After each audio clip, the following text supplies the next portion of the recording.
«Эхо Москвы» в Уфе и общественная организация «Берзямлек» представляют рубрику «Говорим по-башкирски». Защитник. Яклаусы. Московский защитник. Мәскәү яклаусыһы. Московский защитник. Мәскәү яклаусыһы.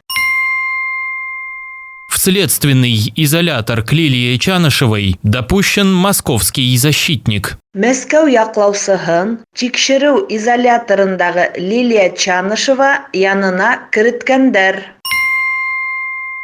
В следственный изолятор к Лилии Чанышевой допущен московский защитник. Мәскәү яклаусыһын тикшерү изоляторындагы Лилия Чанышева янына керткәндәр.